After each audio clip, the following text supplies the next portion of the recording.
해학과 풍자와 관련된 시조 보도록 하겠습니다. 첫 번째 작품은 권섭이라는 양반이 쓴 작품이에요.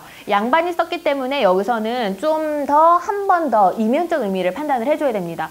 사설 시조 같은 경우는요, 이면적 의미까지 파악할 필요는 없고요. 그냥 보여주는 거 그대로 받아들이면 돼요. 직설적으로, 직접적으로 받아들이면 되는데, 양반이 썼을 경우에는 상징적 의미가 있는지 없는지를 한 번 더 고민해 보세요. 하허허허한들 내 웃음이 정 웃음인가 진짜 웃음인가. 하 어처 없어서 느끼다가 그리 됐네. 하도 얼척 없어서, 하도 어이가 없어서, 하도 어이가 없어서 느끼다가 흐느끼다가 그리 됐네. 그리 어떻게 웃게 되었네. 번님네 웃지를 말구려 악이 씌어지리라. 번님네야 웃지를 말아라. 악이, 이거 입 말하는 거예요. 입이 찢어지리라. 그래서 이 작품 같은 경우에는 내가 하하 허허 웃고 있는데 그 웃음이 진짜 웃음이 아니라 너무 어이가 없어서 웃게 되었다라는 얘기를 하는 거죠. 하고자 하는 말은 뭘까요? 슬프다? 슬픔보다는 어이가 없다 그랬어요. 부당한 현실에 대한 비판과 풍자예요. 너무 어처구니가 없는 거야. 올바르지 못한 거야. 기가 막힌 거예요. 납득이 가지 않는다는 얘기예요. 그래서 내가 이렇게 웃는다는 거야. 너무 웃다가 어떻게 입이 찢어질 정도로 말도 안 되는 상황이 벌어지고 있다는 얘기예요. 현실에 대한 부정적 인식을 확인할 수 있습니다. 그 다음 발가벗은 아이들이 사설 시조이기는 하지만 이정신 양반이 쓴 작품이죠. 그래서 이것 또한 좀 신경 써서 봐주세요. 발가벗은 아해들이 거미줄 채를 들고 개천으로 왕래하며 발가숭아 발가숭아 저리 가면 죽느니라 이리 오면 사느니라 불온하니 발가숭이로다.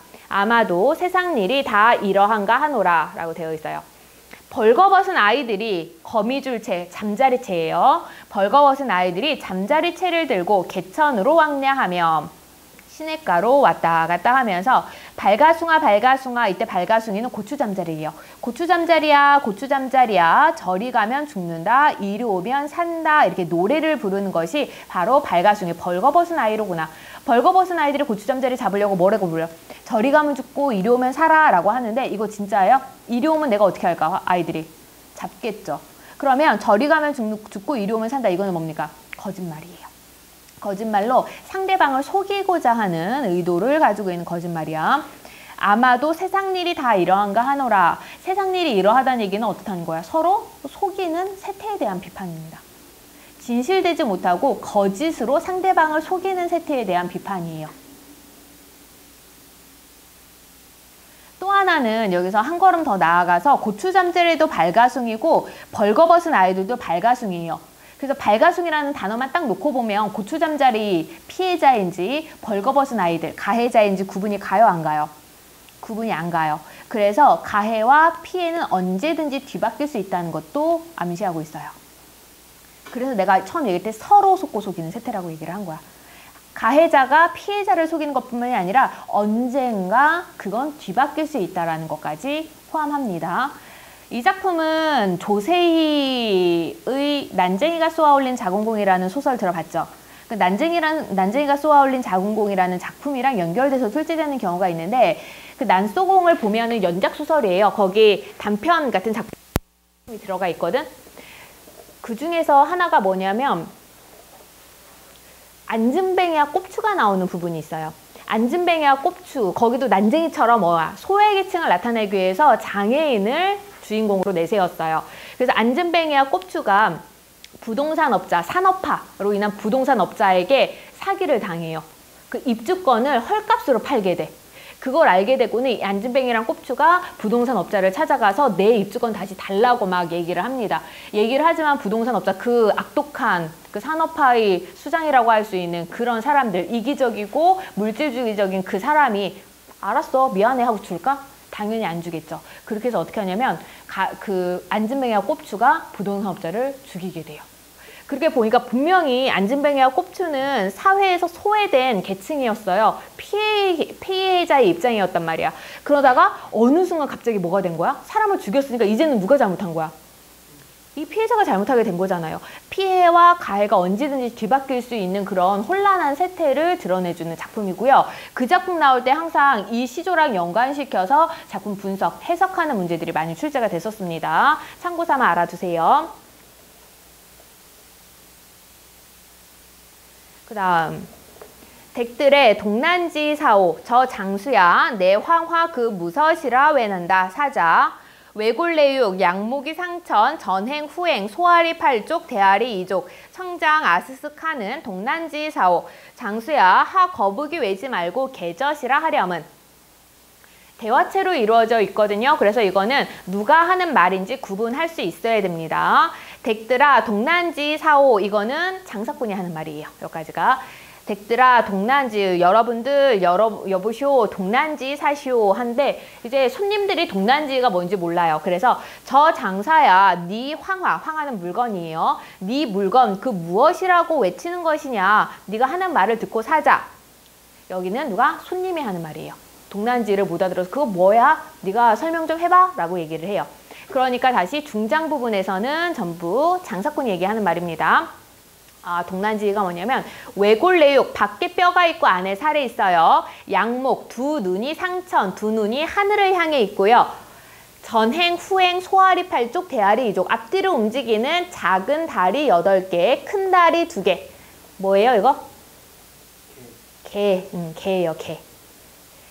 청장 아스스카는 그 개를 청장 맑은 장에다가 담가놔서 뭐예요? 게장이에요. 간장게장 같은 거 게장이에요. 그 청장 아스스카는 동난지 사시오 여기까지 장사꾼이 얘기를 하니까 손님이 대답을 해요. 뭐라고? 장사야 하 거북이 거북하게 외치지 말고 거북하게 말하지 말고 그냥 개젖이라고 하려무나. 이 작품 같은 경우에는 개젖이라고 하면은 서로 의사소통도 잘 되고 알아들을 수가 있잖아. 근데 괜히 뭐라 그러는 거야? 동난지라 그러면서 어렵게 얘기를 해요. 이런 것들을 현학적 태도라고 합니다. 괜히 어렵게 얘기해서 자기 지식 뽐내고자 하고 자기 잘난 척하는 그런 경우들 있죠. 동난지 뭐 이런 식으로 표현하는 거. 요즘에는 한자로 얘기하는 게 아니라 보통 뭘로 얘기해요? 영어 막 영어 섞어서 해가지고 자기 되게 유식한 것처럼 얘기를 하는 그런 사람들 보고 현학적인 태도를 가지고 있다고 하고요. 당연히 비판받아 마땅한 자세예요. 그래서 이것도 현학적 태도에 대한 비판. 표현상의 특징은 그 개의 모습을 뭐 하고 있어요? 묘사하고 있습니다. 장사꾼이 동난지 설명하기 위해서 개의 모습을 묘사하고 있어요. 외골내육, 양목이 상천, 전행후행, 소아리 팔족, 대아리 이족하고 아스슥 이거 뭐야? 음성상징어도 사용하고 있어요. 그리고 대화체 구성 취하고 있습니다.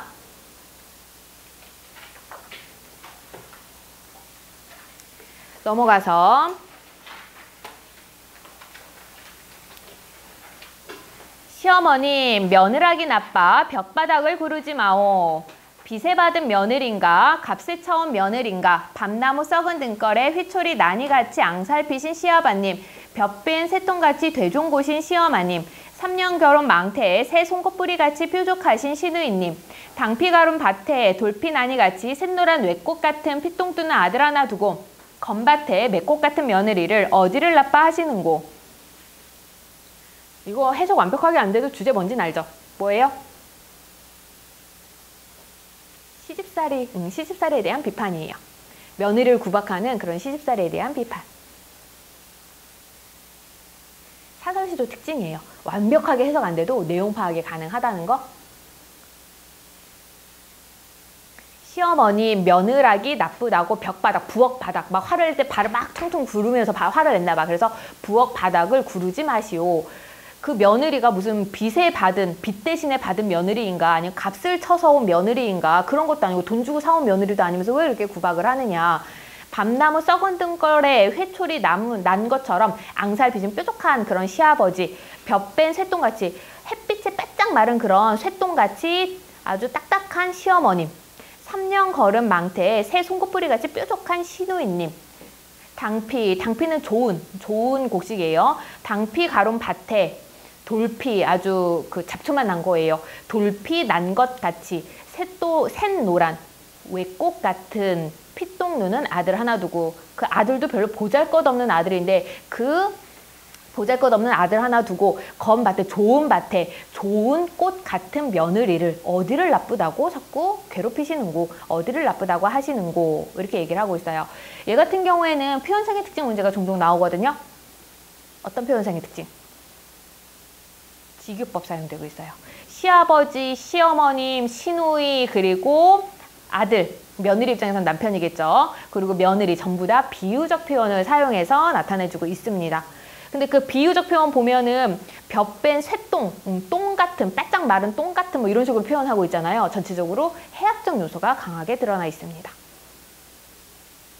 그리고 뭐뭐한 시아버지, 뭐뭐한 시어머니, 뭐뭐한 시누이님 이런 식으로 열거법도 사용되고 있고요.